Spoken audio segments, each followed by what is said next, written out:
ಶಾಂತಿ TV YouTube channel subscribe ಮಾಡಿ bell icon press ಮಾಡಿ. ಓಂ ಶಾಂತಿ. ನಾವೆಲ್ಲ ಆತ್ಮರು ಭ್ರೂ ಮಧ್ಯದಲ್ಲಿ ಸ್ಮೃತಿ ಸ್ವರೂಪರಾಗುತ್ತಾ ನಾವೆಲ್ಲ ಆತ್ಮರ ತಂದೆ ಪರಂಪಿತ ಶಿವ ತಂದೆಯನ್ನ ಪರಮಧಾಮದಲ್ಲಿ ಸ್ಮೃತಿ ಮಾಡಿಕೊಂಡು ಪ್ರಜಾಪಿತ ಬ್ರಹ್ಮ ತಂದೆ ಜಗದಂಬಾ ಸರಸ್ವತಿ ಮಮ್ಮ ತಾಯಿಯವರನ್ನ ಸೂಕ್ಷ್ಮ ವತನದಲ್ಲಿ ಸ್ಮರಿಸಿಕೊಂಡು ಯಜ್ಞದ ಎಲ್ಲ ಆದಿರತ್ನರನ್ನ ನಿಮಿತ್ತ ಶಿಕ್ಷಕಿಯ ಕಂದಿರನ್ನ ಸಮಸ್ತ ಈಶ್ವರಿಯ ಪರಿವಾರವನ್ನ ಸೂಕ್ಷ್ಮವಾಗಿ ಸ್ಮರಿಸಿಕೊಂಡು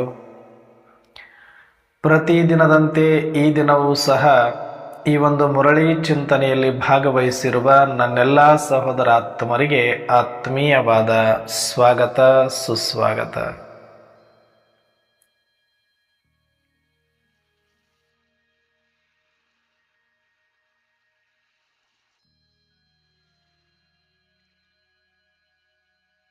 ಈ ದಿನ ಶಿವತಂದೆ ಮುರಳಿಯಲ್ಲಿ ಅನೇಕ ಮಹಾವಾಕ್ಯಗಳನ್ನು ಕೊಟ್ಟಿದ್ದಾರೆ.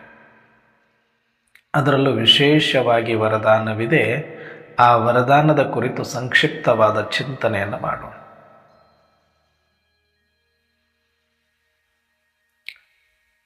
ಪುರುಷಾರ್ಥದಲ್ಲಿರುವ ಸೂಕ್ಷ್ಮ ಆಲಸ್ಯವನ್ನು ಸಹ ತ್ಯಾಗ ಮಾಡುವಂತಹ ಆಲ್ರೌಂಡರ್ ಅಲರ್ಟ್ ಭವ. ವಿಶೇಷ ವರದಾನ ಇದು. ಪುರುಷಾರ್ಥದಲ್ಲಿರುವ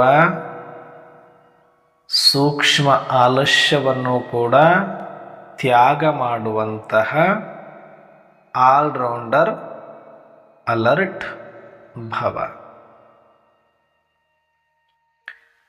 ಇದು ಸ್ವಲ್ಪ ವರದಾನವು ಕೂಡ ಸೂಕ್ಷ್ಮವಾಗಿದೆ. ಆಲ್ರೌಂಡರ್ ಅಲರ್ಟ್ ಭವ ಅಂತ. ಆಲ್ರೌಂಡರ್ ಭವ ಬೇರೆ, ಆಲ್ರೌಂಡರ್ ಅಲರ್ಟ್ ಭವ ಬೇರೆ. ಆಲ್ರೌಂಡ್ ಸೇವಾದಾರಿಯಾಗಿ ಅಂದರೆ ಎಲ್ಲ ತರಹದ ಸೇವೆಗೆ ಯೋಗ್ಯರಾಗಿ ಅನ್ನುವಂಥ ವರದಾನ. ಆದರೆ ಅದಕ್ಕೆ ಬಿಫೋರ್ ಇದು ಸ್ವಲ್ಪ, ಅದಕ್ಕೆ ಮುಂಚಿತವಾಗಿ ಇದಾಗಬೇಕು. ಏನು? ಆಲ್ರೌಂಡ್ ಅಂದರೆ ಎಲ್ಲ ತರಹದ ಸೇವೆಗೆ ಯೋಗ್ಯರಾಗಬೇಕು ಅಂದರೆ ಮೊದಲು ಎಲ್ಲ ತರಹದ ಸೂಕ್ಷ್ಮ ಅಲರ್ಟ್ ಆಗಿರಬೇಕು. ಆಲ್ರೌಂಡರ್ ಅಲರ್ಟ್ ಅಂದರೆ ಎಲ್ಲ ತರಹದಲ್ಲೂ ಅಲರ್ಟ್ ಆಗಿರುವವರು ಎಲ್ಲ ತರಹದ ಸೇವೆಗೆ ಯೋಗ್ಯರಾಗ್ತಾರೆ ಅನ್ನುವಂಥದ್ದು ಇಂಡೈರೆಕ್ಟ್ ಇನ್ನೊಂದು ವರದಾನದ ಸ್ವರೂಪ.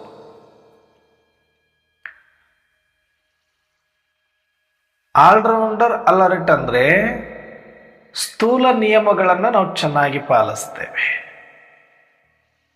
ಸೂಕ್ಷ್ಮ ನಿಯಮಗಳು ನಡೆಯುತ್ತೆ ಬಿಡು. ಯಾಕೆ? ಎಷ್ಟೋ ಸಲ ಅದು ನಮಗೆ ಗೊತ್ತಾಗೋದಿಲ್ಲ. ಆದರೆ ನಮಗೆ ಗೊತ್ತಾದರೂ ಕೂಡ ಬೇರೆಯವ್ರಿಗಂತೂ ಗೊತ್ತೇ ಆಗಲ್ಲ. ಸೂಕ್ಷ್ಮ ಬಲಹೀನತೆಗಳು, ಸೂಕ್ಷ್ಮ ಫಾಲ್ಟ್. ಸ್ಥೂಲ ಆಗಿತ್ತು ಅಂತಂದ್ರೆ ಬಹುಶಃ ಅದನ್ನು ಯಾರಾದರೂ ತಿದ್ದಬಹುದು, ನೋಡಿದರೆ ಯಾರಾದರೂ ಹೇಳಬಹುದು. ನಮಗಿಂತ ಹಿರಿಯರು, ಅನುಭಾವಿಗಳು ಅವ್ರ ಜೊತೆ ನಾವಿದ್ದಾಗ ನಮ್ಮಲ್ಲಿರುವಂಥ ಸ್ಥೂಲ ಬಲಹೀನತೆಗಳನ್ನು ಸರಿ ಮಾಡಿಕೊಳ್ಳೋದಕ್ಕೆ ಎಚ್ಚರಿಕೆಯನ್ನು ಕೊಡಬಹುದು ಅಥವಾ ಅವರು ಮಾರ್ಗದರ್ಶನವನ್ನು ನೀಡಬಹುದು. ಪರ್ಟಿಕ್ಯುಲರ್ ನನ್ನಲ್ಲಿರುವ ಬಲಹೀನತೆ, ಮುರಳಿಯಲ್ಲಿ ಕಾಮನ್ ಆಗಿ ಎಲ್ಲರ ಬಲಹೀನತೆ ಕುರಿತಾಗಿ ಶಿವಬಾಬರವರು ಕೊಟ್ಟೇ ಕೊಡ್ತಾರೆ ನಮಗೆ. ಆದರೆ ಪರ್ಸನಲಿ ವೈಯಕ್ತಿಕವಾಗಿ ನನ್ನಲ್ಲಿರುವ ಬಲಹೀನತೆ ಅಥವಾ ನಿಮ್ಮಲ್ಲಿರುವ ಬಲಹೀನತೆಯನ್ನ ಸ್ಥೂಲ ಆಗಿದ್ರೆ ಕೆಲವು ಸಲ ನೀವು ತಪ್ಪು ಮಾಡಿ ಅದರಿಂದ ಪೆಟ್ಟು ತಿಂದು ಕಲಿಬಹುದು. ಇಲ್ಲ, ಸ್ಥೂಲವಾಗಿದ್ದಾಗ ಅದು ಕರ್ಮದಲ್ಲಿ ಕಾಣಿಸಿದಾಗ ಬೇರೆಯವರು ಅದನ್ನು ಹೇಳಿ ನೀವು ತಿದ್ದುಕೊಳ್ಳಿಕ್ಕೆ ಅವಕಾಶ ಇರುತ್ತೆ. ಆದರೆ ಸೂಕ್ಷ್ಮವಾದಂಥ ಬಲಹೀನತೆಗಳು ಹಾಗಲ್ಲ. ಎಷ್ಟೋ ಸಲ ನಮಗದು ಗೊತ್ತೇ ಆಗಲ್ಲ ಇದು ಒಂದು ಬಲಹೀನತೆ ಅಂತ. ಕೆಲವು ಸಲ ನಮ್ಮ ಆತ್ಮಸಾಕ್ಷಿಯಿಂದ ನೋಡಿದಾಗ, ಕೆಲವು ಸಲ ಸೂಕ್ಷ್ಮವಾಗಿ ಗಮನಿಸಿಕೊಂಡಾಗ ನಮಗೆ ಸೂಕ್ಷ್ಮ ಬಲಹೀನತೆಗಳು ಪರ್ಸನಲ್ ಆಗಿ ಗೊತ್ತಿರುತ್ತೆ. ಆದರೆ ಅದು ಪಬ್ಲಿಕ್ಕಿಗೆ ಗೊತ್ತಾಗದೇ ಇರೋದ್ರಿಂದ, ಬೇರೆಯವರಿಗೆ ಅದು ಸೂಕ್ಷ್ಮ ಬಲಹೀನತೆ ಗೊತ್ತಾಗದೇ ಇರೋದ್ರಿಂದ ಸಾಧ್ಯವಾದಷ್ಟು ಮುಚ್ಚಿಡುವ ಪ್ರಯತ್ನವನ್ನು ಮಾಡ್ತಾ ಇರ್ತೇವೆ. ನಡೆಯುತ್ತೆ ಅಂತ ಒಂದಷ್ಟು ಆಲಸ್ಯತನ, ಹುಡುಗಾಟಿಕೆತನ ತೋರಿಸ್ತೇವೆ.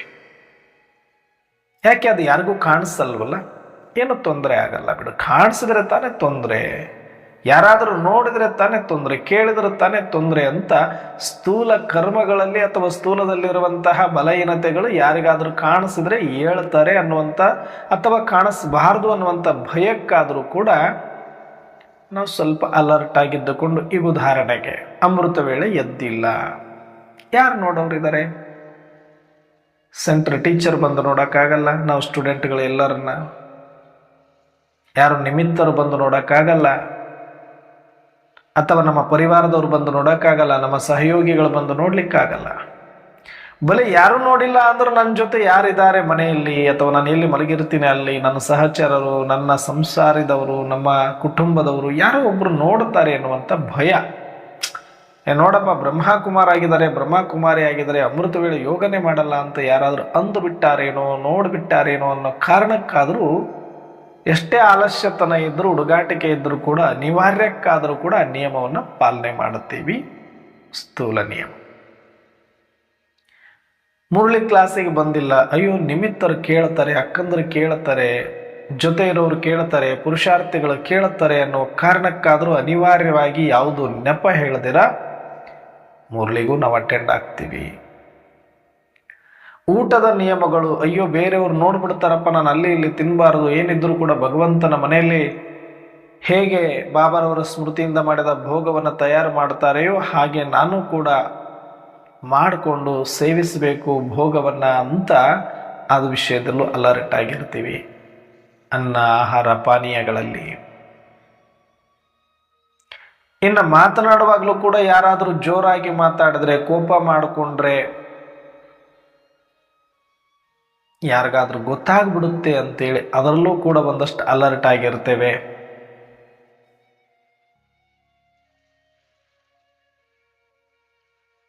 ಎಷ್ಟೋ ಸಲ ಕರ್ಮಗಳಲ್ಲಿಯೂ ಕೂಡ ಏನಾದರೂ ಬಲಹೀನತೆಗಳಿದ್ರೆ ಅದನ್ನು ಸರಿಪಡಿಸಿಕೊಳ್ತೇವೆ. ಯಾಕಂದ್ರೆ ಬೇರೆಯವರು ನೋಡಿಬಿಟ್ಟಾರೇನೋ ಅಂತ.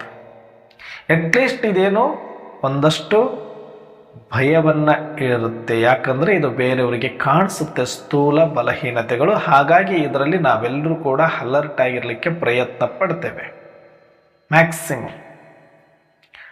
ಆದರೆ ಸೂಕ್ಷ್ಮ ಬಲಹೀನತೆಗಳು ಹೇಗಿರುತ್ತೆ ಅಂತಂದ್ರೆ, ಅದಕ್ಕೆ ಸೆಲ್ಫ್ ನೀನಾಗೆ ನೀನು ಅಲರ್ಟ್ ಆಗಿದ್ರೆ ಮಾತ್ರನೇ ಕಾಣಿಸೋದು, ಮತ್ತು ನೀನಾಗೆ ನೀನೇ ಡಿಸೈಡ್ ಮಾಡಿದರೆ ಮಾತ್ರ, ಸಂಕಲ್ಪ ಮಾಡಿದರೆ ಮಾತ್ರ ಚೇಂಜ್ ಮಾಡಿಕೊಳ್ಬೋದು. ಯಾಕಂದ್ರೆ ಅದು ಯಾರಿಗೂ ಕಾಣಿಸುವುದಲ್ಲ. ಬಲ ಇಂಡೈರೆಕ್ಟ್ ಆಗಿ ಸ್ಥೂಲದಲ್ಲಿ ಅದು ಕರ್ಮದಲ್ಲಿ ಬಂದು, ಮಾತಿನಲ್ಲಿ ಬಂದು, ಇನ್ನೊಂದು ಮತ್ತೊಂದು ಆದಾಗಲೇ ಗೊತ್ತಾಗಬಹುದು. ಬಟ್ ಅಷ್ಟಾಗಬೇಕು ಅಂದರೆ ಹಿಂದೆ ಅದರಿಂದ ಬಹಳಷ್ಟು ವರ್ಗ ಸೂಕ್ಷ್ಮ ಬಲಹೀನತೆಗಳಾಗಿರುತ್ತೆ. ಹಾಗಾಗಿ ಸೂಕ್ಷ್ಮ ಬಲಹೀನತೆಗಳು, ಉದಾಹರಣೆಗೆ ದೇಹ ಅಭಿಮಾನ, ಹೊಗಳಿದಾಗ ಹಿಗ್ಗುವುದು, ತೆಗಳಿದಾಗ ಕುಗ್ಗುವುದು, ಅಥವಾ ಬೇಜಾರಲ್ಲಿ ಬರೋದು, ದುಃಖ ಪಡೋದು, ಅಳೋದು, ಭಯ ಪಡೋದು, ಸಾಕಷ್ಟು ಸೂಕ್ಷ್ಮ ಬಲಹೀನತೆಗಳು ಇರುತ್ತೆ. ಇನ್ನು ಒಂದಲ್ಲ ಒಂದು ವಿಕಾರಕ್ಕೆ ವಶವಾಗಿರೋದು, ವಿಷಯ ಆಸಕ್ತಿಯನ್ನು ಉಳಿಸಿಕೊಂಡಿರೋದು, ಯಾವುದಾದರೂ ಆಗಿರಬಹುದು. ಸಾಕಷ್ಟು ಬಲಹೀನತೆಗಳು ಸೂಕ್ಷ್ಮದಲ್ಲಿ ನಮ್ಮೊಳಗಡೆ ನಡೆಯುತ್ತೆ. ಅದು ನಾವಾಗಿ ನಾವು ಅಲರ್ಟ್ ಆಗಿ ಪ್ರಾಮಾಣಿಕವಾಗಿದ್ದರೆ ಚೆಕ್ ಮಾಡಿಕೊಂಡು ಚೇಂಜ್ ಮಾಡ್ಕೊಳ್ತೀವಿ. ಇಲ್ವಾ, ಯಾರು ನೋಡಲ್ಲ ಬಿಡು ನಡೆಯುತ್ತೆ, ಯಾರಿಗೂ ಕಾಣಿಸಲ್ಲ ಬಿಡು ನಡೆಯುತ್ತೆ ಅಂತ ಸೂಕ್ಷ್ಮ ಬಲಹೀನತೆಗಳನ್ನು ಮುಂದುವರಿಸ್ಕೊಂಡು ಬರ್ತೇವೆ. ಇದು ಕೇಳ್ತಾರೆ ಪುರುಷಾರ್ಥದ ಸೂಕ್ಷ್ಮ ಆಲಸ್ಯ. ಇದು ಹುಡುಗಾಟಿಕೆತನ, ಇದು ಸೋಂಬೇರಿತನ. ಇದು ಅದನ್ನ ಯಾರು ಕೇಳ್ತಾರೆ? ನಾಳೆ ಮಾಡಿದ್ರೆ ನಡೆಯುತ್ತೆ, ನಾಡಿದ್ರು ಮಾಡಿ ಸರಿ ಹೋದ್ರೆ ನಡೆಯುತ್ತೆ, 1 ತಿಂಗಳಾದ್ಮೇಲೆ ಸರಿ ಹೋಗ್ತೀನಿ, 6 ತಿಂಗಳಾದ್ಮೇಲೆ ಸರಿ ಹೋಗ್ತೀನಿ, ವರ್ಷ ಆದಮೇಲೆ ಸರಿ ಹೋಗ್ತೀನಿ. ನಮಗೆ ನಾವೇ ನಂಬೆನ್ನು ಚಪ್ಪರಿಸ್ಕೊಂಡು ಬಲಹೀನತೆಗಳನ್ನು ಮುಂದುವರಿಸ್ಕೊಂಡು ಬರ್ತಾ ಬರ್ತಾ ಬರ್ತಾ ಬರ್ತಾ ಬರ್ತಾ ಸುಮ್ಮನೆ ಸ್ಥೂಲ ಸಂಪ್ರದಾಯವಾದಿಗಳಾಗ್ಬಿಡ್ತೀವಿ. ಎಷ್ಟೋ ಜಗತ್ತಿನಲ್ಲಿ ಸಂಪ್ರದಾಯಗಳಿದೆ, ಅದರಲ್ಲಿ ನಾನು ಒಂದೊಬ್ಬ ಸಂಪ್ರದಾಯವಾದಿಯಾಗಿ ಬಿಡುತ್ತೇನೆ. ಸತ್ಯ ಆರಾಧಕನಾಗಬೇಕು, ಸತ್ಯ ಯಥಾರ್ಥವಾದ ಪುರುಷಾರ್ಥೆ ಆಗಬೇಕಾಗಿತ್ತು. ಆದರೆ ಬರೀ ಸಂಪ್ರದಾಯ ಅಂದರೆ ಸ್ಥೂಲವಾದ ಆಚರಣೆ ಯಾರು ಮಾಡ್ತಾರೋ ಅವರೆಲ್ಲ ಸಂಪ್ರದಾಯವಾದಿಗಳಷ್ಟೆ. ಯಾವುದೇ ತತ್ವ ಸಿದ್ಧಾಂತ ಧರ್ಮಗಳಿದ್ದರೂ ಕೂಡ ಆ ಸ್ಥೂಲ ಧಾರಣೆಗಳು, ಸ್ಥೂಲ ಸಂಪ್ರದಾಯಗಳು, ಸ್ಥೂಲ ನಿಯಮಗಳು ಯಾಕೆ ಅಂದರೆ ಒಳಗಿನ ಸೂಕ್ಷ್ಮ ಬಲಹೀನತೆಗಳನ್ನು ಸರಿ ಮಾಡಿಕೊಂಡು ಒಳಗಿನ ಪರಿಪಕ್ವತೆಯನ್ನು ಬಲಪಡಿಸುವುದಕ್ಕೆ ಅದು ಸಾಧನ ಆಗಲಿ ಅಂತಷ್ಟೆ. ಯಾವ ಧರ್ಮದ ಯಾವ ತತ್ವದ ಸ್ಥೂಲ ಆಚರಣೆಗಳೆಲ್ಲವೂ ಕೂಡ ಅವೇ ಅಂತಿಮ ಸತ್ಯ ಅಲ್ಲ, ಅದೇ ಅಂತಿಮ ಪುರುಷಾರ್ಥ ಅಲ್ಲ. ಅದು ಒಂದು ಸಂಪ್ರದಾಯ. ಯಾಕೆ ಅಂದರೆ ಸೂಕ್ಷ್ಮವಾದ ಬಲಹೀನತೆಗಳನ್ನು ಸರಿಪಡಿಸಿಕೊಳ್ಳುವ ಮೊದಲನೇ ಮೆಟ್ಟಿಲಾಗಿ ಆ ಸಂಪ್ರದಾಯಗಳನ್ನು ಇಟ್ಟಿರ್ತಾರೆಯೇ ಹೊರತು ಅದು ಅಂತಿಮ ಗುರಿ ಅಲ್ಲ. ಹಾಗಾಗಿ ಯಾವುದೇ ಸಂಪ್ರದಾಯ, ಯಾವುದೇ ಧರ್ಮದವರು ಈ ಥರ ಒಳಗಿನ ಸೂಕ್ಷ್ಮ ಬಲಹೀನತೆಗಳನ್ನು ಹಾಗೇ ಉಳಿಸಿಕೊಂಡು ಬರೀ ಸಂಪ್ರದಾಯಗಳನ್ನು ಅಳವಡಿಸಿಕೊಂಡವರಾಗಿದ್ದರೆ, ಸಾಂಪ್ರದಾಯಿಕ ದೃಷ್ಟಿಯಲ್ಲಿ ಅಳೆಯೋದಾಗಿದ್ದರೆ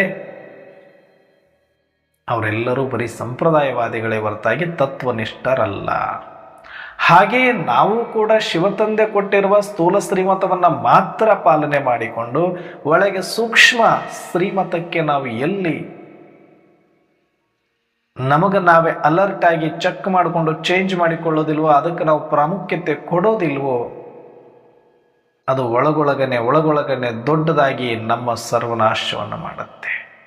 ಗೊತ್ತಾಗ್ಬಿಡುತ್ತೆ. ಬಹಳ ದಿನಗಳ ಕಾಲ ಅದು ಸಂಸ್ಕಾರ ಆಯ್ತು. ಈಗ ಕೆಲವರಿಗೆ ಕೋಪ ಮಾಡ್ಕೊಳ್ಳೋದೇ ಸಂಸ್ಕಾರ ಆಗ್ಬಿಡುತ್ತೆ, ಕೆಲವರಿಗೆ ಚಾಡಿ ಹೇಳದೆ ಸಂಸ್ಕಾರ ಆಗ್ಬಿಡುತ್ತೆ, ಕೆಲವರಿಗೆ ಪರಚಿಂತನೆ ಮಾಡದೆ ಸಂಸ್ಕಾರ ಆಗ್ಬಿಡುತ್ತೆ. ಎಷ್ಟು ಇವು ಸೂಕ್ಷ್ಮ ಬಲಹೀನತೆಗಳಂತ ನಮಗೆ ಗೊತ್ತಾಗೋದಿಲ್ಲ. ಇವು ಮಹಾನ್ ಆತ್ಮವನ್ನೇ ಸರ್ವನಾಶ ಮಾಡುವಂಥವು ಇವೆಲ್ಲನೂ ಕೂಡ. ಕೆಲವ್ರಿಗೆ ಏನಂದರೆ ಇನ್ನೊಬ್ಬರ ದೋಷಗಳನ್ನು ನೋಡದೇ ಇದ್ದರೆ ಅವತ್ತಿನ ದಿನ ಅವರಿಗೆ ಪೂರ್ತಿ ಮುಗಿಯೋದಿಲ್ಲ. ಅದು ಯಾರ ಜೊತೆ? ಪುರುಷಾರ್ಥಿಗಳ ಜೊತೆನೆ, ಸಾಧಕರ ಜೊತೆನೆ, ತಮ್ಮ ಜೊತೆ ಜ್ಞಾನಕ್ಕೆ ಬಂದು ಜ್ಞಾನದಲ್ಲಿ ಸಹಯೋಗಿ ಆಗಿರುವಂಥವ್ರನ್ನೇ ಆರಿಸ್ಕೊಂಡು ಅವ್ರ ಹತ್ರನೇ ಇದ್ದುಕೊಂಡು ಇನ್ನೊಬ್ಬರ ಬಗ್ಗೆ ಮಾತಾಡ್ತಾ ಇರ್ಬೇಕು. ಯಾರ್ದೋ ಒಬ್ಬರು ಹಿಡ್ಕೊಂಡ್ಬಿಟ್ಟಿರ್ತಾರೆ ಒಂದು 4 ಜನನ್ನ. ಅವ್ರು ಹಿಂಗೆ, ಇವ್ರು ಹಿಂಗೆ, ಇವತ್ತು ಇವ್ರದ್ದು, ನಾಳೆ ಇನ್ನೊಬ್ರದ್ದು, ಮತ್ತೆ ನಾಡ್ದು ಇವ್ರದೇ, ಮತ್ತೆ ನಾಡ್ದು ಮತ್ತೆ ಇನ್ನೊಬ್ರದೇ. ಈ ಥರ ಅವ್ರಿಗೆ ದಿನಕ್ಕೆ ಒಂದು ಸಲ ಆದರೂ ಇನ್ನೊಬ್ಬರ ಬಲಹೀನತೆಗಳನ್ನು, ದೋಷಗಳನ್ನು ಮಾಡದೇ ಇದ್ದರೆ ಅವತ್ತಿನ ದಿನ ಅವ್ರಿಗೇನೋ ಒಂದು ಕಳ್ಕೊಂಡಕ್ಕೆ. ನಿಜವಾದ ಪ್ರಾಮಾಣಿಕ ಶಿವತಂದೆಯ ಮಗುವಿಗೆ ಮುರುಳಿಯನ್ನು ಕಳ್ಕೊಂಡ್ರೆ ಏನೋ ಕಳ್ಕೊಂಡಂಗಾಗತ್ತೆ. ಹೇಗೋ ಹಾಗೆ ದೋಷ ಬಲಹೀನತೆ ಸೂಕ್ಷ್ಮವಾಗಿ ಉಳಿಸ್ಕೊಂಡಿರೋರು, ಸೂಕ್ಷ್ಮ ಆಲಸ್ಯಗಳು ಹೆಂಗಿರ್ತಾರೆ ಅಲರ್ಟ್ ಆಗಿರದೆ ಇರೋರು ಅಂದರೆ ಅದಕ್ಕಾಗಿ ಒಂದು ಟೈಮ್ ಮೀಸಲಾಗಿಟ್ಬಿಟ್ಟಿರ್ತಾರೆ. ಸೆಂಟ್ರಿಗೆ ಹೋಗೋದೇ ಅದರ ಸಲುವಾಗಿ, ಅವ್ರನ್ನ ಭೇಟಿ ಆಗೋದೇ ಅದರ ಸಲುವಾಗಿ. ಅಲ್ಲಿ ಸೆಂಟ್ರಿಗೆ ಹೋಗ್ತಾರೆ, ಅಕ್ಕಂದ್ರೆ ಇರ್ತಾರೆ, ಮುರಳಿ ಕ್ಲಾಸ್ ನಡೀತಾ ಇರುತ್ತೆ. ಅವ್ರಿಗೆ ಯಾರು ಬೇಕು ಮಾತಾಡಲಿಕ್ಕೆ, ಅವ್ರು ಬರದೇ ಇದ್ರೆ ಅಲ್ಲಿ ಮುರಳಿ ಬಗ್ಗೆ ಜ್ಞಾನನೂ ಇಲ್ಲ, ಅಲ್ಲಿ ಇದ್ದು ಕೂಡ ಅಯ್ಯೋ ವೇಸ್ಟ್ ಆಯ್ತು ನಾನು ಬಂದಿದ್ದು ಅನ್ನುವಂಥ ಮನಸ್ಥಿತಿ ಇರ್ತಾರೆ. ಚಂಚಲ ಆಗ್ಬಿಡ್ತಾರೆ. ಅಲ್ಲಿ ಏನು ಇರಲಿಕ್ಕೆ ಮನಸ್ಸು ಬರೋದಿಲ್ಲ, ಅಲ್ಲಿ ಏನು ಸೇವೆ ಮಾಡಲಿಕ್ಕೆ ಮನಸ್ಸು ಬರೋದಿಲ್ಲ. ಯಾಕಂದ್ರೆ ಅವ್ರ ಸಹಪಾಠಿ ಬರಬೇಕಲ್ಲ. ಯಾರ್ದಾದ್ರೂ ಬಲಹೀನತೆಗಳನ್ನು ಎತ್ಕೊಂಡು ಅವ್ರೇನಾದರೂ ಹೇಳ್ಬೇಕು, ಇವ್ರೇನಾದರೂ ಹೇಳ್ಬೇಕು, ಅವಾಗಲೇ ಒಂಥರ ಆನಂದ ಹಾಲು ಕುಡಿದಷ್ಟು, ಅಂಡೆ ಹಾಲು ಕುಡಿದಷ್ಟು ಸಮಾಧಾನ ಅವ್ರಿಗೆ. ಅದಕ್ಕೆ ಎಷ್ಟೋ ಜನ ಸೆಂಟ್ರಿಗೆ ಬರೋದು, ಅದಕ್ಕೆ ಎಷ್ಟೋ ಜನ ಕಾರ್ಯಕ್ರಮಗಳಿಗೆ ಹೋಗೋದು. ಯಾಕೆಂದರೆ ಮತ್ತೆ ಸಿಗಬೇಕಲ್ಲ ನಾವು. ಸುಮ್ಮನೆ ಸಿಗ್ಲಿಕ್ಕೆಲ್ಲ ಆಗುತ್ತೆ. ನಮ್ಮ ಮನೆಗೆ ಬಂದ್ರೆ ಅವ್ರು ಬೈತಾರೆ, ಇವ್ರ ಮನೆಗೆ ಹೋದ್ರೆ ಇವ್ರು ಬೈತಾರೆ, ಅದಕ್ಕೆ ಸೆಂಟ್ರಲ್ಲಿ ಕೂಡಿದ್ರೆ ಅವ್ರು ಬೈತಾರೆ ಅಂತ ಇನ್ನೊಂದು ಜಾಗನೂ ಮಾಡ್ಕೋಬೋದು. ಒಟ್ಟು ಅವ್ರಿಗೇನು ಬಲಹೀನತೆ ನೋಡುವುದು, ಪರಚಿಂತನೆ ಮಾಡೋದು. ಇದಕ್ಕಿಂತ ದೊಡ್ಡ ವ್ಯರ್ಥ, ಇದಕ್ಕಿಂತ ದೊಡ್ಡ ಬಲಹೀನತೆ ಮತ್ಯಾವುದಿಲ್ಲ ನಮ್ಮನ್ನು ನಾಶ ಮಾಡಲಿಕ್ಕೆ. ಇದು ಬಹಳ ಜನಗಳಿಗೆ ಗೊತ್ತಾಗೋದಿಲ್ಲ. ಆಮೇಲೆ ಪಶ್ಚಾತ್ತಾಪ ಪಡ್ತಾರೆ. ಬಟ್ ಅಷ್ಟೊತ್ತಿಗೆ ಬಹಳ ದೊಡ್ಡ ಬೇರುಗಳನ್ನು ಬಿಟ್ಟುಬಿಡುತ್ತೆ. ಇದನ್ನು ಅಳಿಯೋಕ್ಕಾಗೋದಿಲ್ಲ. ಇದು ಪರಚಿಂತನೆ ಮತ್ತು ವ್ಯರ್ಥದ ಬಗ್ಗೆ ಯಾರು ಅಲರ್ಟ್ ಆಗಿರೋದಿಲ್ವೋ ಅವರು ಎಂದೂ ಪುರುಷಾರ್ಥದಲ್ಲಿ ಒಂದು ಹೆಜ್ಜೆನೂ ಕೂಡ ಮುಂದೆ ಹೋಗ್ಲಿಕ್ಕೆ ಸಾಧ್ಯ ಇಲ್ಲ. ನೀವು ಬೇಕಾದವರಾಗಿರ್ರಿ, ಬೇಕಾದಷ್ಟು ವರ್ಷದಿಂದ ಜ್ಞಾನದಲ್ಲಿರಿ, ಬೇಕಾದಷ್ಟು ಸ್ಥೂಲ ನಿಯಮಗಳನ್ನು ಪಾಲನೆ ಮಾಡಿ, ತನು ಸೇವೆ, ಧನ ಸೇವೆ ಬೇಕಾದಷ್ಟು ಮಾಡಿ, ಕರ್ಮಣ ಸೇವೆ, ಸಂಸ್ಕಾರ ಪರಿವರ್ತನೆ ಆಗದ ಹೊರತು ಯಾವ ಪ್ರಯೋಜನವೂ ಇಲ್ಲ ಈ ಮಾರ್ಗ.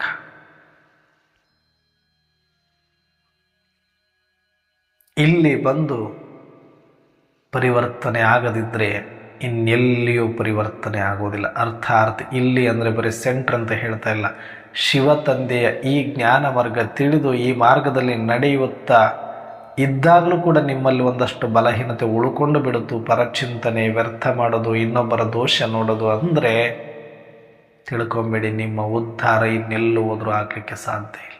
ಅದಕ್ಕೆ ಹೇಳ್ತಾರೆ, ಅನ್ಯಕ್ಷೇತ್ರೇ ಕೃತಂ ಪಾಪಂ ಪುಣ್ಯಕ್ಷೇತ್ರೇ ವಿನಶ್ಯಂತಿ. ಪುಣ್ಯಕ್ಷೇತ್ರೇ ಕೃತಂ ಪಾಪಂ ವಜ್ರಲೇಪೋ ಭವಿಷ್ಯತಿ.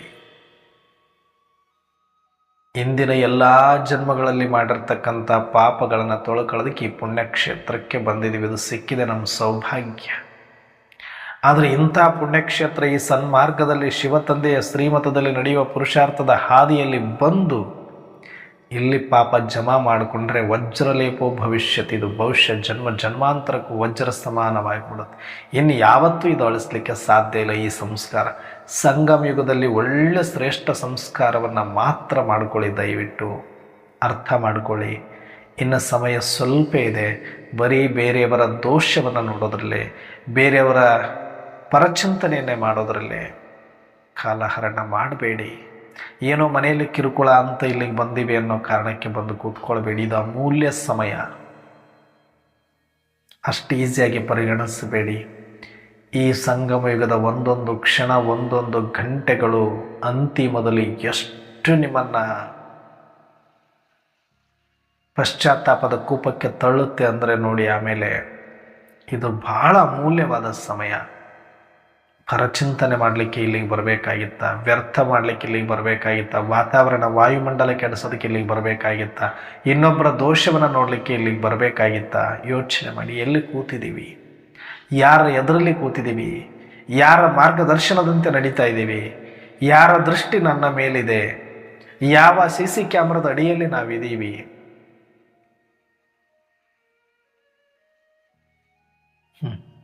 ಗೊತ್ತಿದ್ದು ಮಾಡಿದ್ರು, ಗೊತ್ತಿಲ್ಲದ ಮಾಡಿದ್ರು ತಪ್ಪು ತಿನ್ನಲೇಬೇಕು. ಕರ್ಗಸ ಅಂತಾರೆ ಇದು ಜ್ಞಾನ ಮಾರ್ಗ. ಅಂದರೆ ಹೋಗುತ್ತಲೂ ಕೊಯ್ಯುತ್ತದೆ, ಬರುತ್ತಲೂ ಕೊಯ್ಯುತ್ತದೆ ಅಂತ. ಅಷ್ಟು ಸುಲಭ ತಿಳ್ಕೊಳ್ಬೇಡಿ, ಅಷ್ಟು ಈಸಿಯಾಗಿನೂ ತಗೊಳ್ಬೇಡಿ. ಇದು ನಮ್ಮ ಎಷ್ಟೋ ಜನ್ಮದ ಸೌಭಾಗ್ಯ ಸಮಯ. ಇದು ಹಾಳು ಮಾಡ್ಕೊಳ್ಳೋದು ಭಾಳ ಸುಲಭ. ಶ್ರೇಷ್ಠ ಮಾಡಿಕೊಡಿ. ನೀವೆಷ್ಟು ವಯಸ್ಸಿನವರಾದರೂ ಇರಿ, ನೋ ಎಕ್ಸ್ಕ್ಯೂಸ್. ಎಷ್ಟು ವರ್ಷದಿಂದ ಜ್ಞಾನದಲ್ಲಿರಿ, ನೋ ಶಾರ್ಟ್ಕಟ್. ಎಲ್ಲರಿಗೂ ಒಂದೇ, ಸತ್ಯವಾಗಿರಬೇಕು, ಪ್ರಾಮಾಣಿಕವಾಗಿರಬೇಕು, ಪರಚಿಂತನೆ ಮುಕ್ತರಾಗಿರಬೇಕು, ವ್ಯರ್ಥ ಮುಕ್ತರಾಗಿರಬೇಕು, ಸ್ವಚಿಂತನೆಯಲ್ಲಿ ಸದಾ ಮುಳುಗಿರಬೇಕು, ಸ್ಥೂಲ ಸೂಕ್ಷ್ಮ ಅಲರ್ಟಲ್ಲಿ ಯಾವಾಗಲೂ ಇರಬೇಕು. ಇದು ಮಾಡಿಕೊಂಡ್ರೆ ತೀವ್ರ ಪುರುಷಾರ್ಥಿ.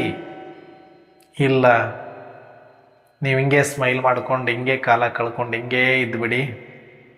ನಿನ್ನೆ ಮೊನ್ನೆ ಬಂದಿರೋರೇ ನಿಮ್ಮನ್ನು ಹಿಂದೆ ಹಾಕಿ ತುಂಬ ಮುಂದೆ ಹೋಗಿ ಅವತ್ತು ನೋಡ್ತೀರ ಅಲ್ಲಿ ಕೂತಿರ್ತಾರೋ. ಇವತ್ತು ಯಾರು ಕಡೆಗಣಿಸಲ್ಪಟ್ಟಿರ್ತಾರೋ, ಯಾರು ಏಕಾಂತದಲ್ಲಿ ಇರ್ತಾರೋ, ಯಾರು ಅಂತರ್ಮುಖಿ ಆಗಿರ್ತಾರೋ, ಯಾರು ಸೂಕ್ಷ್ಮ ಪರಿವರ್ತನೆಯ ಪುರುಷಾರ್ಥದಲ್ಲಿ ಮುಳುಗಿದಾರೋ, ಯಾರು ಸದಾಕಾಲ ಶಿವಯೋಗದಲ್ಲಿದ್ದಾರೋ, ಯಾರು ಸದಾಕಾಲ ಸ್ವಸ್ಮೃತಿ ಅಭ್ಯಾಸದಲ್ಲಿ ಸೀರಿಯಸ್ ಆಗಿದಾರೋ, 100% ಶ್ಯೂರ್ ಅವರು ಎಲ್ರಿಗೂ ಇಷ್ಟ ಅಂತೂ ಖಂಡಿತ ಆಗಿರಲ್ಲ. ಈಗ ಎಲ್ಲರೂ ಅವ್ರನ್ನ ಕಡೆಗಣಿಸಿರ್ತಾರೆ. ಅವ್ರನ್ನ ಕೆಲಸಕ್ಕೆ ಬಾರದೇ ಇರೋರು ಅಂತಲೇ ತಿಳ್ಕೊಳ್ತಾರೆ. ಅವರೊಂಥರ ಹುಚ್ಚರ ಥರನೇ ಕಾಣಿಸ್ತಾರೆ. ಯಾಕಂದರೆ ನಿಮ್ಮಷ್ಟು ಜೋರಾಗಿ ಮಾತಾಡಲ್ಲ, ನಿಮ್ಮಷ್ಟು ಮನುಪ್ಲೇಟ್ ಮಾಡೋದಿಲ್ಲ, ನಿಮ್ಮಷ್ಟು ಪರಚಿಂತನೆ ವ್ಯರ್ಥದಲ್ಲಿ ಬರೋದಿಲ್ಲ. ಅಯ್ಯೋ, ಏನು ಮಾತಾಡೋದೇ ಇಲ್ಲರಿ ಆ ಮನುಷ್ಯ, ಏನು ಸೇವೆನೇ ಮಾಡೋದಿಲ್ಲರಿ ಆ ಮನುಷ್ಯ, ಆತನಿಗೆ ಏನೂ ಬೇಕಿಲ್ಲರಿ, ಸುಮ್ಮನೆ ಏನೋ ಬಂದು ಕೂತ್ಕೋತಾರೆ. ಹಂಗೆ ನೆಗ್ಲೆಕ್ಟ್ ಮಾಡಿರ್ತೀವಿ. ಬಟ್ ಅವರೇ ನಾಳೆ ದಿನ ಅಲ್ಲಿ ಹೋಗಿ ಕೂತಿರ್ತಾರೆ. ಅವತ್ತು ನೀವು ಪಶ್ಚಾತ್ತಾಪ ಪಡಬೇಕಾಗತ್ತೆ. ಇಷ್ಟಕ್ಕೆ ಮುಗೀತು ಅಂದ್ಕೊಳ್ಬೇಡಿ. ಇವತ್ತು ನಿಮ್ದೆಲ್ಲ ಚೆನ್ನಾಗಿದ್ದರೂ ಕೂಡ ತನು ಮನ ಧನ ಎಲ್ಲ ಚೆನ್ನಾಗಿದ್ದಾಗ ಬರೀ ಪರಚಿಂತನೆ ಪರದೋಷ ನೋಡುವಂಥದ್ರಲ್ಲೇ ಕಾಲಹರಣ ಮಾಡಿ ನಿಮ್ಮ ಅಮೂಲ್ಯವಾದ ಸೌಭಾಗ್ಯವನ್ನು ಹಾಳು ಮಾಡ್ಕೊಳ್ಬೇಡಿ. ದಯವಿಟ್ಟು ಬಿ ಸೀರಿಯಸ್. ಈಗಲಾದರೂ ಎಚ್ಚೆತ್ತುಕೊಳ್ಳಿ. ಮೋಸಿ ಕಾ ಗರ್ ತೋಡೆ ಹಿ ಹೈ ಅಂತಾರೆ ಬಾಬಾ. ಇದೇನು ಚಿಕ್ಕಮ್ಮನ ಮನೆಯಲ್ಲ. ತುಂಬ ಸೀರಿಯಸ್ ಆಗಿರುವಂಥ ವಿಚಾರದಲ್ಲಿ ಹುಡುಗಾಟಿಕೆ ಆಲಸ್ಯತನ ಮಾಡಲೇಬಾರದು. ಬಹಳ ಅಪಾಯದ ಸ್ಥಾನದ ಅಂಚಿನಲ್ಲಿ ಬಂದು ನಿಂತಿದ್ದೀವಿ ನಾವೆಲ್ಲ. ಪುರುಷಾರ್ಥದಲ್ಲಿ ಸೂಕ್ಷ್ಮ ಆಲಸ್ಯವನ್ನು ಸಹ ತ್ಯಾಗ ಮಾಡಿ ಅಂತಾರೆ. ಅಂದರೆ ಏನು ನಡೆಯುತ್ತೆ ಬಿಡು, ಅವ್ರ ಬಗ್ಗೆ ತಾನೇ ಮಾತಾಡಿದ್ದು, ಇವ್ರ ಬಗ್ಗೆ ತಾನೇ ಮಾತಾಡಿದ್ದು, ನಾನೇನು ದಿನ ಮಾತಾಡಿಲ್ಲ, ಇವತ್ತು ಮಾತಾಡೀನಿ, ಇಡೀ ದಿನ ಮಾತಾಡಿಲ್ಲ, 1 ಗಂಟೆ ಮಾತಾಡಿದ್ದೀನಿ, 1 ಗಂಟೆ ಏನಿಲ್ಲ, ಸುಮ್ಮನೆ 1 ನಿಮಿಷ ಮಾತಾಡಿದ್ದೀನಿ ಅಂತ ನಾವು ಅವಕಾಶ ಕೊಟ್ಟರೆ ಅಷ್ಟು ಸಾಕು. ಅದಕ್ಕೆ ಚಿಗುರ್ತಾ ಚಿಗುರ್ತಾ ಚಿಗುರ್ತಾ ಚಿಗುರ್ತಾ ಹೋಗುತ್ತೆ. ನೀವು ನೀರು ಹಾಕಿದಂಗೆ ಅದಕ್ಕೆ. ಸಾಧ್ಯವಾದಷ್ಟು ಏಕಾಂತದಲ್ಲಿರಿ, ಯಾರನ್ನೂ ಬಿಟ್ಕೊಳ್ಬೇಡಿ. ಇನ್ನೊಬ್ಬರ ಸಂಘ ಈ ಪುರುಷಾರ್ಥದಲ್ಲಿ ಅಥವಾ ಈ ಮಾರ್ಗದಲ್ಲಿ ಭಾಳ ಯಾರನ್ನಾದ್ರೂ ಹಚ್ಕೊಂಡಿರಿ ಅಂದರೆ ಅವರೇ ನಿಮಗೆ ಮಾಯೆ, ಮತ್ತಾರೂ ಇಲ್ಲ ತಿಳ್ಕೊಬೇಡಿ. ಅವರೇ ಮಾಯೆ. ಯಾಕಂದ್ರೆ ಅವರೇ ನಿಮ್ಮ ಸಂಕಲ್ಪವನ್ನು ಹಾಳು ಮಾಡೋದು, ಅವರೇ ನಿಮ್ಮ ಮತ್ತೆ ಮತ್ತೆ ನಿಮ್ಮನ್ನು ಶಬ್ದದಲ್ಲಿ ತರೋದು, ಮತ್ತೆ ಮತ್ತೆ ನಿಮ್ಮ ಸ್ಥಿತಿಗೆ ಡಿಸ್ಟರ್ಬ್ ಮಾಡೋರು ಯಾರು ಅಂದರೆ ಯಾರು ಅತಿಯಾಗಿ ಹಚ್ಕೊಂಡಿದ್ದೀರಿ ಅವರೇ. ಇಲ್ಲ ಅಂದರೆ ಪುರುಷಾರ್ಥದಲ್ಲಿ ಸೇವೆಗೆ ಬೇಕಲ್ವ ಸಹಯೋಗಿಗಳಾಗಿ ಇರಲಿ, ಎಷ್ಟು ಅಷ್ಟು. ಅದಕ್ಕೆ ಇವತ್ತು ಬಾಬರವರು ಹೇಳ್ತಿದ್ದಾರೆ, ಸೂಕ್ಷ್ಮ ಅಲರ್ಟ್ ಅಂದ್ರೆ ಏನೋ, ಇಲ್ಲಿ ಯಾರನ್ನೂ ಕೂಡ ಹಚ್ಕೊಳ್ಬೇಡಿ, ಯಾರನ್ನೂ ಒಳಗಡೆ ಬಿಟ್ಕೊಳ್ಬೇಡಿ. ಯಾರಿಲ್ಲ ಅಂದ್ರೆ ನಡೆಯಲ್ಲ ಅಂತ ಮೊದಲೇ ಅನ್ಕೊಳ್ಬೇಡಿ. ಹಾಗಿದ್ರೆ ಟೆಸ್ಟ್ ಮಾಡ್ಕೊಳ್ಳಿ, ಅವ್ರನ್ನ ಹಚ್ಕೊಂಡಿಲ್ಲ ಅಂತ. ಅವ್ರು 1 ದಿನ ಬಂದಿಲ್ಲ, 2 ದಿನ ಬಂದಿಲ್ಲ, 3 ದಿನ ಬಂದಿಲ್ಲ, 4 ದಿನ ಬಂದಿಲ್ಲ, ನಿಮಗೇನೋ ಪರಕ್ಕೆ ಆಗಬಾರ್ದು. ಅವ್ರು ಬಂದರು, ಅವ್ರು ಬಂದಿಲ್ಲ ಅಂದರು, ಅವರೊಂದು ಕಡೆ ಕೂತ್ಕೋಬೇಕು, ನೀವೊಂದು ಕಡೆ ಕೂತ್ಕೋಬೇಕು. ಏನೋ ಓಂ ಶಾಂತಿ ಅಷ್ಟೇ ಮಾತಾಡಿಸ್ಬೇಕು. ನೀವಿಷ್ಟು ಸ್ಟಾರ್ಟ್ ಮಾಡಿ ನಾಳೆ ಎಲ್ಲಿ ತನಕ ಯಾರನ್ನ ಭಾಳ ಹಚ್ಕೊಂಡ್ಬಿಟ್ರಿ ಪುರುಷಾರ್ಥಕ ಸಹಯೋಗಿಗಳಂತ ಬಲೆ ಜ್ಞಾನದ ಪಾಯಿಂಟ್ ಚಿಂತನೆ ಮಾಡ್ತೀರಿ. ಎಷ್ಟತ್ತು ನಿಮಗೆ ಅನಿಸುತ್ತೆ, ಬೇಕಾದ್ರೆ ನಿಮ್ಮನ್ನು ನೀವು ಅಂತರಾತ್ಮಾವಲೋಕನ ಮಾಡ್ಕೊಳ್ಳಿ. ಯಾವುದೋ ಮುರಳಿ ಪಾಯಿಂಟ್ ತೊಗೊಂಡು ಒಂದು ಅರ್ಧ ಗಂಟೆ ಚಿಂತನೆ ಮಾಡೋದು ಭಾಳ ಕಡಿಮೆ ಅಂದ್ಕೊಳ್ಳಿ. ಸ್ವಚಿಂತನೆ ಮಾಡಿದ್ರೆ ಇನ್ನೂ ಚೆನ್ನಾಗೇ ಬರುತ್ತೆ. ಬಟ್ ನಿಮಗೇನೋ ಒಂದು ಅರ್ಥ ಆಗಬೇಕಂತ ತಿಳ್ಕೊಂಡಿರಿ ಅಂತ ಇಟ್ಕೊಳ್ಳಿ. ಒಂದು 10 ನಿಮಿಷ ಅರ್ಧ ಗಂಟೆ ಮುರಳಿ ಬಗ್ಗೆ ಚಿಂತನೆ ಮಾಡೋದಕ್ಕೆ ಅವ್ರ ಜೊತೆ ನಾನು ಅಷ್ಟು ಚೆನ್ನಾಗಿದ್ದೀನಿ ಅಂತ ನೀವು ಅಂದ್ಕೊಂಡಿದ್ದೀರಿ ಅಂದರೆ ಅರ್ಧ ಗಂಟೆ ಮುಗಿದ ಮೇಲೆ ಮಿಕ್ಕಿದ್ದೆಲ್ಲ ವ್ಯರ್ಥನೆ ಮಾತಾಡಿರ್ತೀರಿ, ಪರಚಿಂತನೆ ಮಾಡಿರ್ತೀರಿ, ಮತ್ತೇನೂ ಇರೋದಿಲ್ಲ. ಅದು ಏನೂ ಮಾಡಿಲ್ಲ, ಅವರು ತುಂಬ ಒಳ್ಳೆ ತೀವ್ರ ಪುರುಷಾರ್ಥಿ ಇದ್ದಾರೆ ಅಂದರೂ ಕೂಡ ಅದು ಒಂದು ಸೆಳೆತ ಕ್ರಿಯೇಟ್ ಆಗಿಬಿಡ್ತು. ಅಂದರೆ ಅವ್ರು ಬಂದಿಲ್ಲ, ಮನಸ್ಸು ಸಂಕಲ್ಪ ವ್ಯರ್ಥ ಮಾಡೋಕ್ಕೆ ಸ್ಟಾರ್ಟ್ ಮಾಡುತ್ತೆ. ಅದಕ್ಕೆ ಕಾರಣ ಅವರೇ ಆಗಿರ್ತಾರೆ. ಅವ್ರ ಪಕ್ಕದಲ್ಲಿ ಕೂತಿಲ್ಲ, ಅಲ್ಲಿ ಸಂಕಲ್ಪ ನಡೆಯುತ್ತೆ. ಅವ್ರ ಜೊತೆ ಮಾತಾಡಲಿಲ್ಲ, ಅಲ್ಲಿ ಸಂಕಲ್ಪ ನಡೆಯುತ್ತೆ. ಮುರಳಿ ಅವರಿಂದ ಕೇಳಿಲ್ಲ, ಅಲ್ಲಿ ಸಂಕಲ್ಪ ನಡೆಯುತ್ತೆ. ಮುರಳಿ ಬಗ್ಗೆ ಅವ್ರ ಹತ್ರ ಡಿಸ್ಕಷನ್ ಮಾಡಿಲ್ಲ, ಅಲ್ಲಿ ಸಂಕಲ್ಪ ನಡೆಯುತ್ತೆ. ನೀವು ಏಕಾಂತದಲ್ಲಿದ್ದು ಸ್ಮೃತಿ ಸ್ವರೂಪದ ಅಭ್ಯಾಸ ಮಾಡ್ತಾ ಇದ್ರು ಕೂಡ ಅವ್ರು ಬಂದರು ಅಂದರೆ ಮತ್ತೆ ಶಬ್ದದಲ್ಲಿ ಬರ್ತೀರಿ. ಅಷ್ಟು ಮನಸ್ಸು ಸಂಕಲ್ಪ ಕೆಡಲಿಕ್ಕೆ ಅವರೇ ನಿಮಿತ್ತ ಆಗ್ಬಿಡ್ತಾರೆ. ಹಾಗಾಗಿ ಇಲ್ಲಿ ಯಾರನ್ನೂ ಹಚ್ಕೊಳ್ಬೇಡಿ ಅಂತಾರೆ. ಹಾಗಾಗಿ ತೀವ್ರ ಪುರುಷಾರ್ಥದಲ್ಲಿ ಒಬ್ಬರೇ, ಇನ್ಯಾರೂ ಜೊತೆಗಿಲ್ಲ, ಬರೋದು ಇಲ್ಲ. ಸೇವೆಗಾಗಿ ಸಹಯೋಗ, ಅನೇಕ ಆತ್ಮರ ಸೇವೆ ಮಾಡ್ತಾ ಇದ್ದೀವಿ ಅಂದರೆ ಸಹಯೋಗಕ್ಕಾಗಿ ಬೇಕಾಗ್ತಾರೆ ಪರಿವಾರ. ಆದರೆ ಎಲ್ಲರೊಂದಿಗೆ ಹೆಂಗಿರಬೇಕು ಅಂದರೆ ಕಮಲ ಪುಷ್ಪ ಸಮ. ಯಾರಿದ್ರು ಇಲ್ಲ ಅಂದರು, ಇವ್ರನ್ನ ಸೇವೆಗೆ ಜೊತೆ ಕೊಟ್ಟರು ಓಕೆ, ಇವ್ರನ್ನ ಜೊತೆ ಕೊಟ್ಟರು ಓಕೆ, ಯಾರನ್ನ ಕೊಟ್ಟರು ಓಕೆ ಇರ್ಬೇಕು. ಇವರೇ ಬೇಕು ಅಂದ್ರಿ ಅಲ್ಲಿಗೆ ತಗಲಾಕೊಂಡಿರಿ ಅಷ್ಟೆ. ತಗಲಾಕೊಂಡಿ ಅಂದ್ರೆ ಕೊಂಡಿಗೆ ತಗಲಾಕೊಂಡಿರಿ ಅಂತ ಅಷ್ಟೆ. ಇದು ಸೂಕ್ಷ್ಮ ಅಲರ್ಟ್ ಅಂದ್ರೆ. ಮತ್ತೆ ಇಡೀ ದಿನ ಯಾರ ಬಗ್ಗೆ ನಿಮಗೆ ಏಕಾಂತದಲ್ಲಿದ್ದಾಗ, ಸ್ಮೃತಿಯಲ್ಲಿದ್ದಾಗ ಸುಮ್ಮನೆ ಸಂಕಲ್ಪಗಳು ವ್ಯರ್ಥ ಆಗ್ತಾ ಇದೆ ನೋಡ್ಕೊಳ್ಳಿ. ಪದೇ ಪದೇ ಸ್ಮೃತಿಯಲ್ಲಿ ಇರಬೇಕು, ಸ್ವಸ್ಮೃತಿ ಅಭ್ಯಾಸದಲ್ಲಿರಬೇಕು, ಸ್ವಸ್ಥಿತಿಯಲ್ಲಿರಬೇಕು, ಅಮೃತ ವೇಳೆ ಹೇಳಬೇಕು. ಆವಾಗ ಸೂಕ್ಷ್ಮ ಆಲಸ್ಯ ಏನು ಮಾಡುತ್ತೆ, ನಡೆಯುತ್ತೆ ತಗೋ, ಇಷ್ಟು ದಿನ ಮಾಡಿದೆ, ಇವತ್ತೊಂದು ದಿನ ಏನಾಯಿತು, ನಡೆಯುತ್ತದೆ. ಇದು ಸೂಕ್ಷ್ಮ ಆಲಸ್ಯ. ಎದ್ದು ಕೂತ್ಕೊಂಡೆ, ಫ್ರೆಶ್ ಆಗಿಲ್ಲ, ಏನಾಯಿತು, ಬೆಡ್ ಮೇಲೆ ಕೂತ್ಕೊಂಡ್ರೆ ಆಯಿತು ಅಂದರೆ ಅದು ಸೂಕ್ಷ್ಮ ಆಲಸ್ಯ. ಏನಿನ್ನೂ 1 ಗಂಟೆ ಆಗಿಲ್ಲ, ಅರ್ಧ ಗಂಟೆ ಸ್ವಲ್ಪ ಕಡಿಮೆ ಮಾಡಿದ್ದೀನಿ ಅಂತ ಮಲಗಿಸ್ತು ಅಂದರೆ ಮತ್ತೆ ಸೂಕ್ಷ್ಮ ಆಲಸ್ಯ. ಮುರಳಿ ಕೇಳುವಾಗ ಮನಸ್ಸು ಎಲ್ಲೆಲ್ಲೋ ಹರಿದಾಡ್ತಾ ಇತ್ತು, ಅದು ಸೂಕ್ಷ್ಮ ಆಲಸ್ಯ. ಇವತ್ತೊಂದಿನ ಮುರಳಿ ಹೋಗಿ ಮೊಬೈಲಲ್ಲಿ ಕೇಳ್ಕೊಂಡ್ರೆ ಆಯ್ತಲ್ಲ ಅಂದರೆ ಅದು ಸೂಕ್ಷ್ಮ ಆಲಸ್ಯ. ಅಂತ ಸೆಂಟ್ರಿಗೆ ಹೋಗಿ ಕೇಳಬೇಕು, ಕೇಳೋಕ್ಕಾಗುತ್ತೆ ಅಂತ ಅಲ್ಲ. ಮಾಯೆ ಎಲ್ಲೆಲ್ಲಿ ಹೆಂಗೆ ಬರುತ್ತೆ ಅಂತ ಹೇಳ್ತಾ ಇದ್ದೆ. ಸೂಕ್ಷ್ಮ ಆಲಸ್ಯಕ್ಕೆ ಅವಕಾಶ ಎಲ್ಲೆಲ್ಲಿದೆ ಅಂತ ನಾನು ಸುಮ್ಮನೆ ಎಕ್ಸ್ಪ್ಲೇನ್ ಮಾಡ್ತೀನಿ. ನಿಮಗೆ ನೀವು ಎಲ್ಲೆಲ್ಲಿ ಬೇಕು ಅಷ್ಟು ಸರಿ ಮಾಡ್ಕೊಳ್ಳಿ. ಎಲ್ಲನೂ ಇದು 100% ಹಿಂಗೆ ತೊಗೊಳ್ಬೇಕು, ಹಿಂಗೆ ಮಾಡ್ಕೊಳ್ಬೇಕು ಅಲ್ಲ. ನಿಮ್ಮ ವೈಯಕ್ತಿಕ ಜೀವನ ಶೈಲಿ ಹೇಗಿದೆ, ನಿಮ್ಮ ಪುರುಷಾರ್ಥದ ಇಡೀ ದಿನವನ್ನು ಚಾರ್ಟ್ ಹೇಗೆ ಇಟ್ಕೊಂಡಿದ್ದೀರಿ, ಅಲ್ಲಿ ಎಲ್ಲೆಲ್ಲಿ ಸರಿ ಮಾಡಿಸ್ಕೊಳ್ಬೇಕು ಅಲ್ಲಿ ಮಾಡ್ಕೊಳ್ಳಿ. ನಾನು ಸುಮ್ಮನೆ ಉದಾಹರಣೆ ಕೊಡ್ತೀನಿ ಅಷ್ಟೆ. ಯಾಕಂದ್ರೆ ನಾನು ಈ ಮಾರ್ಗದಲ್ಲಿ ಇರೋದ್ರಿಂದ ನನ್ನೊಳಗಡೆ ಏನು ಸೂಕ್ಷ್ಮ ಆಲಸ್ಯಗಳು ಎಲ್ಲೆಲ್ಲಿ ಬರುತ್ತೆ ಅಂತ ನನಗೊಂದಷ್ಟು ಕೆಲವೊಂದು ಪಾಠಗಳನ್ನು ನಾವು ಕಲ್ಕೊಂಡು ಬಂದಿರೋದ್ರಿಂದ ನಿಮಗೆ ಹೇಳ್ತಾ ಇರೋದಷ್ಟೇ, ಹಂಚ್ಕೊಳ್ತಾ ಇರೋದು.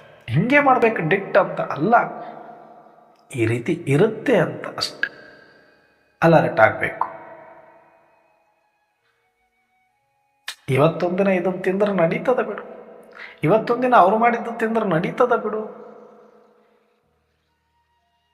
ಏನೋ ಒಂದು ನೆಪ ಹುಡುಕ್ತೀವಲ್ಲ ಅದು ಸೂಕ್ಷ್ಮ ಆಲಸ್ಯ, ಪೋಸ್ಟ್ಪೋನ್ ಮಾಡ್ತೀವಲ್ಲ ಅದು ಸೂಕ್ಷ್ಮ ಆಲಸ್ಯ. ದಿನಚರಿ ಅಂದ್ರೆ ದಿನಚರಿ ಹಿಂಗೆ ಇರಬೇಕಂದ್ರೆ ಹಿಂಗೆ ಇರಬೇಕು ಅಷ್ಟೇ, ಅದರಲ್ಲಿ ನೋ ಕಾಂಪ್ರಮೈಸ್. ಬೆಳಗ್ಗೆ 3 ಗಂಟೆಯಿಂದ ರಾತ್ರಿ 9 ಗಂಟೆ 10 ಗಂಟೆವರೆಗೂ ಕೂಡ ನಮ್ಮ ಚಾರ್ಟ್ ಹೆಂಗಿರಬೇಕು ಅಂತ ನಾನೇ ಡಿಸೈಡ್ ಮಾಡಬೇಕು. ನಾನು ಬರೀ PM ಅಲ್ಲ, ಬರೀ VIP ಅಲ್ಲ, VVVVVIP ನಾವು. ಯಾಕಂದ್ರೆ ಈಶ್ವರೀಯ ವಿಶ್ವವಿದ್ಯಾಲಯ EVIP ನಾವು, ಈಶ್ವರೀಯ ವಿಶ್ವವಿದ್ಯಾಲಯದ ಇಂಪಾರ್ಟೆಂಟ್ ಪರ್ಸನ್ ನಾವು. ಇಡೀ ವರ್ಲ್ಡ್ ಕೆಲಸ ಮಾಡಬೇಕಾಗಿದೆ ನಾನು, ಜಗತ್ತಿನ ಕೆಲಸ ಮಾಡಬೇಕಾಗಿದೆ ನಾನು, ಪ್ರಕೃತಿ ಕೆಲಸ ಮಾಡಬೇಕಾಗಿದೆ ನಾನು. ನನ್ನ ಟೈಮ್ ಎಷ್ಟು ಇಂಪಾರ್ಟೆಂಟ್, ಎಷ್ಟು ವ್ಯಾಲ್ಯೂಬಲ್ ಅನ್ನೋರಿಗೆ ಟೈಮೇ ಸಾಕಾಗಲ್ಲ. 24 ಅವರ್ಸಲ್ಲೇ ಎಲ್ಲರೂ ಕೂಡ ಮಾಡ್ತಾ ಇರೋದು. ಏನೆಲ್ಲ ಜಗತ್ತಿನಲ್ಲಿ ಇಲ್ಲಿ ತನಕ ಸಾಧನೆ ಮಾಡಿ ಹೋಗಿರೋರು ಎಲ್ಲ ಮಹಾತ್ಮರು, ಧರ್ಮಾತ್ಮರು, ಪುಣ್ಯಾತ್ಮರಿಗೆ ಇದ್ದಿದ್ದು ಇದೇ 24 ಗಂಟೆ. ಆದರೆ ಆ 24 ಗಂಟೆನ ಎಷ್ಟು ಸದುಪಯೋಗ ಪಡಿಸ್ಕೊಳ್ತೀನಿ, ಒಂದು ಕ್ಷಣ ಕೂಡ ವ್ಯರ್ಥವಾಗಿ ಹೋಗಕ್ಕೆ ಬಿಡಲಾರ್ದಂಗೆ ಎಷ್ಟು ಅಲರ್ಟ್ ಆಗಿರ್ತೀನಿ ಅನ್ನೋದೇ ಇವತ್ತಿನ ಆಲ್ರೌಂಡ್ ಅಲರ್ಟ್. ಇದನ್ನು ಸರಿಯಾಗಿ ಬಳಸ್ಕೊಂಡೆ ದಾದಿಯರು ನಂಬರ್ 1 ಆದರು, ಬ್ರಹ್ಮ ನಂಬರ್ 1 ಆದರು. ಯಾಕೆ ಅಂದರೆ ಸಮಯವನ್ನು ಸದುಪಯೋಗ ಮಾಡಿಸ್ಕೊಂಡ್ರು, ಆಲ್ರೌಂಡ್ ಅಲರ್ಟ್ ಆಗಿದ್ರು, ಎಲ್ಲಿ ಆಲಸ್ಯಕ್ಕೆ ಅವಕಾಶ ಕೊಡಲಿಲ್ಲ, ಎಲ್ಲ ಆಲಸ್ಯವನ್ನು ಸಹ ತ್ಯಾಗ ಮಾಡಿ ನೋ ಕಾಂಪ್ರಮೈಸ್, ಮನಸ್ಸಿಗೊಂದಿಗೆ ಯಾವುದೂ ಕಾಂಪ್ರಮೈಸ್ ಇರಲಿಲ್ಲ. ಏನು ಹೇಳುತ್ತೋ ಸರಿ ಮತ ಅದಕ್ಕೆ ತಕ್ಕಂತೆ ನಡೆದ್ರಷ್ಟೆ. ಇಷ್ಟು ಮಾಡ್ಕೊಳ್ಳಕ್ಕೆ ಬಂದರೆ ನಾನು ಆಲ್ರೌಂಡ್ ಅಲರ್ಟ್ ಆಗ್ಬೋದು. ಚೆಕ್ ಮಾಡಿ ಚೇಂಜ್ ಮಾಡ್ಕೊಳ್ಳೋದಕ್ಕೆ ಸಾಧ್ಯ. ಇನ್ನೂ ಅನೇಕ ಇರುತ್ತೆ ಸೂಕ್ಷ್ಮ, ನೋಡ್ಕೋಬೇಕು. ಬೆಳಗ್ಗೆ ಎದ್ದಾಗಿನಿಂದ ರಾತ್ರಿ ಮಲಗುವ ತನಕ ಹೇಗೆ ದೊಡ್ಡ ಒಬ್ಬ VIP-ಗೆ ಎಲ್ಲ ಟೈಮ್ ಟೇಬಲ್, ಒಂದೊಂದು ನಿಮಿಷ 5-5 ನಿಮಿಷ ಟೈಮ್ ಮೀಟಿಂಗ್ ಇರುತ್ತೆ. 5 ನಿಮಿಷ ಮೀಟಿಂಗ್ PM ಜೊತೆ. ಆ ಟೈಮ್ ಅಂದರೆ ಟೈಮ್, ಅಷ್ಟೊತ್ತಿಗೆ ಎಲ್ಲ ರೆಡಿ ಇರಬೇಕು. ಅವ್ರು ಬರಬೇಕು, ಟಕ್ ಟಕ್ 5 ನಿಮಿಷ ಏನು ಮಾಡಬೇಕು ನೋಡಬೇಕು, ಸೈನ್ ಮಾಡ್ತಾ ಇರಬೇಕು, ಹೋಗ್ತಾ ಇರಬೇಕು ಅಷ್ಟೆ. ಮತ್ತು ಇನ್ನೊಂದು ಕಡೆ 5 ನಿಮಿಷ ಮೀಟಿಂಗ್, ಇನ್ನೊಂದು ಕಡೆ ಅರ್ಧ ಗಂಟೆ ಮೀಟಿಂಗ್, ಇನ್ನೊಂದು ಕಡೆ 1 ಗಂಟೆ ಕಾರ್ಯಕ್ರಮ. ಇಷ್ಟೇ ಟೈಮ್ ಅಷ್ಟೇ. ಟಕ್ ಹೋಗ್ತಾ ಇರಬೇಕು, ಅಲ್ಲಿ ನಿಲ್ಲಬಾರ್ದು. ಯಾರೇ ಇದ್ರು, ಅಭಿಮಾನಿಗಳಿದ್ರು, ಏನೇ ಇದ್ರು ಇಲ್ಲ, ಟೈಮ್ ನಡೀತಾ ಇರುತ್ತೆ ಅವ್ರದ್ದು. ಹೆಂಗೋ ಹಾಗೆ ನನ್ನ ಜೀವನ ಶೈಲಿ ಇವತ್ತು ನಾನು EVIP. ಅದಕ್ಕೆ ಈಶ್ವರೀಯ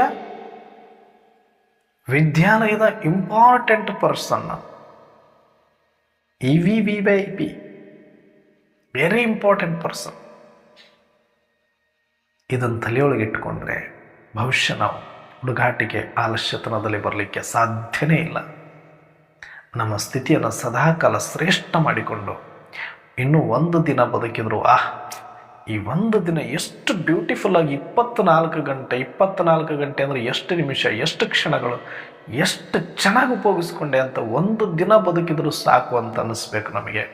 ಅಷ್ಟು ಬ್ಯೂಟಿಫುಲ್ಲಾಗಿ ಎಂಜಾಯ್ ಮಾಡ್ಬೋದು ಮತ್ತು ಅದನ್ನು ಸಾರ್ಥಕ ಮಾಡಿಕೊಳ್ಬೋದು. ಈ ಒಂದೊಂದು ದಿನಗಳು ಅನ್ನೋದು ಒಂದೊಂದು ಯುಗಗಳ ಹಾಗೆ ಅನುಭವಿಸಬೇಕು ನಾವು. ಅಷ್ಟು ಅದ್ಭುತ ಆನಂದ ತುಂಬಿದೆ ಇದರಲ್ಲಿ. ದಯವಿಟ್ಟು ಈ ಸಮಯವನ್ನು ವ್ಯರ್ಥ ಮಾಡಬೇಡಿ, ಬಿ ಅಲರ್ಟ್. ಅದಕ್ಕೆ ಬಾಬರವರು ಹೇಳ್ತಾರೆ, ಮಕ್ಕಳೇ, ಪುರುಷಾರ್ಥದಲ್ಲಿರುವ ಸೂಕ್ಷ್ಮ ಆಲಸ್ಯವನ್ನು ಸಹ ತ್ಯಾಗ ಮಾಡಿ ಆಲ್ರೌಂಡ್ ಅಲರ್ಟ್ ಭವ ಅಂತ ನಾವೆಲ್ಲರೂ ಕೂಡ ಪ್ರತಿಜ್ಞೆ ಮಾಡೋಣ. ಒಂದೊಂದು ದಿನವನ್ನು, ಈ ಸಂಗಮದ ಸಮಯವನ್ನು ಬಹಳ ವಿಶೇಷವಾಗಿ ಸಂಭ್ರಮಿಸಿ ಅನುಭವಿಸುವಂತಹ ಒಂದು ಸನ್ಮಾರ್ಗದಲ್ಲಿ, ಸತ್ಕಾರ್ಯದಲ್ಲಿ ತೊಡಗೋಣ. ಇವತ್ತಿನಿಂದ ಸೂಕ್ಷ್ಮ ಆಲಸ್ಯವನ್ನು ಸಹ ತ್ಯಾಗ ಮಾಡುತ್ತೇವೆ ಅನ್ನುವಂಥ ಪ್ರತಿಜ್ಞೆಯನ್ನು ಮಾಡುತ್ತಾ ಇವತ್ತಿನ ಮುರಳಿ ಚಿಂತನೆಯನ್ನು ಮುಕ್ತಾಯ ಮಾಡೋಣ. ಎಲ್ಲರಿಗೂ ಓಂ ಶಾಂತಿ.